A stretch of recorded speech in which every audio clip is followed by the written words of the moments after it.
Did you know that in one state within months all of this happened? A church was attacked. Adivasi communities resisted a mining project and faced state action.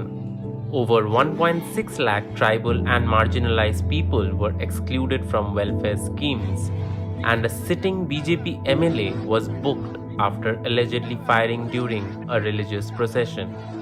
Not to mention multiple instances of violence against women and the most marginalized.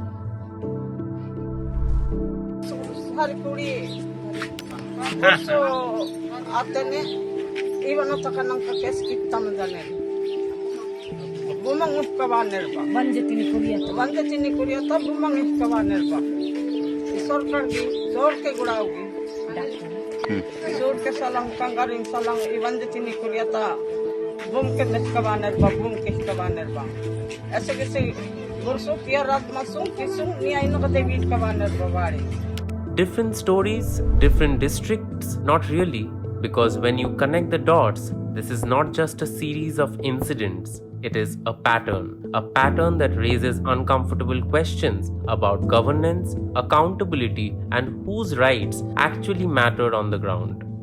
This is Odisha, and this is what the headlines don't tell you. Let's start with the numbers. In March 2026, the Odisha government told the assembly that since June 2024, the state recorded 54 communal riots, 7 mob lynching incidents. At that scale, these are not isolated breakdowns, they are recurring signals. Take Keonjhar district. On April 6th, a church in Murgagoth village was vandalized and property was burned following outrage linked to an alleged sexual assault case involving a minor. Pause there. अभी 1.5 महीना हुआ और हमारा गांव में church के बारे में प्रॉब्लम हुआ। विश्वासी लोग को गांव के आदमी बुला के बताया कि तुम प्रार्थना क्यों यहाँ कर रहा है, प्रार्थना करने के लिए हम तुमको नहीं देंगे यहाँ। A serious crime against an individual should trigger investigation, survivor protection, and due process. Instead, it turned into collective punishment. And this vulnerability is not limited to only communal incidents. Data and reports have also pointed to rising cases of sexual violence against tribal women, including communities that already face structural marginalization and limited access to justice. There have also been reported instances of targeted hostility against Bengali Muslim communities in parts of the state, particularly around festivals. Now to Rayagara, because this is where the story moves from identity to land and power. In April 2026, tensions escalated around the proposed Sijimoli bauxite mining project. Local Adivasi communities had been opposing the project, raising concerns about forests, livelihoods, and their right to be consulted. What followed was not just a clash. Reports indicate state intervention to disperse protests, multiple injured Adivasis, and allegations from villagers of detentions, intimidation, and pressure. Civil society groups raised concerns about the use of force and restrictions in the area. But this didn't begin that day. Projects like Sijimoli, which reportedly spans around 1,500 hectares and involves significant forest land, have long histories before conflict becomes visible. And at the center of the history is one legal question: consent. Under the Forest Rights Act, Gram Sabha approval is mandatory before forest land can be diverted.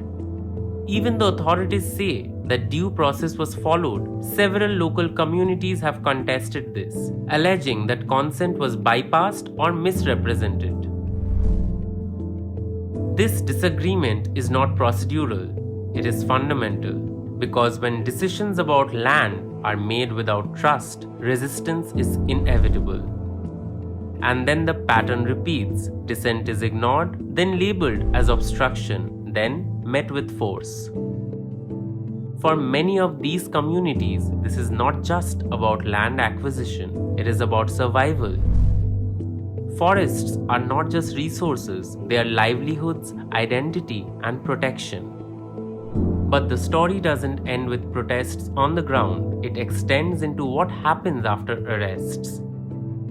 In a recent intervention, the Supreme Court of India struck down a series of bail conditions imposed by courts in Odisha, where accused persons, many of them Dalit and Adivasi individuals linked to anti-mining protests, were ordered to clean police stations and public spaces as a condition for release. The court called these conditions obnoxious, degrading, and reflective of caste bias, declaring them null and void. Now to the crises that rarely make headlines. A Comptroller and Auditor General audit found that around 54% of Odisha's PVTG population, roughly 1.6 lakh people, were excluded from welfare schemes.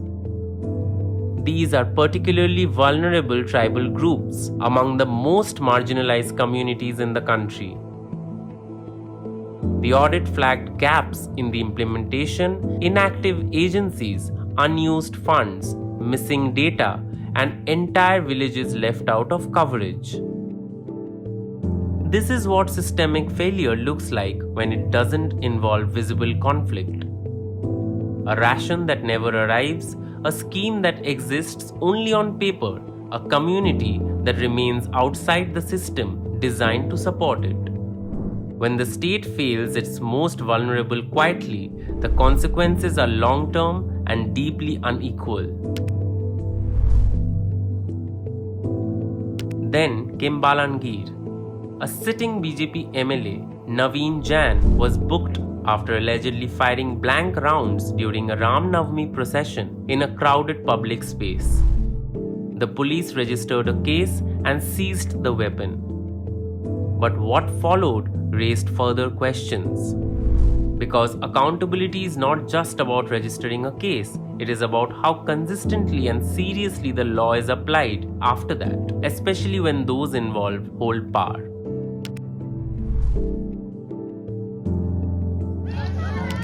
So what connects mob violence, mining conflicts, welfare exclusion, and political impunity? Governance, or more precisely, a crisis of governance. When institutions respond late, when laws exist but are unevenly applied, when communities are excluded from decisions, when welfare systems fail to reach those most in need, when accountability appears selective, then separate incidents stop being separate. They form a pattern. And when different forms of vulnerability appear together, violence, displacement, exclusion is no longer a coincidence. It is a systemic signal.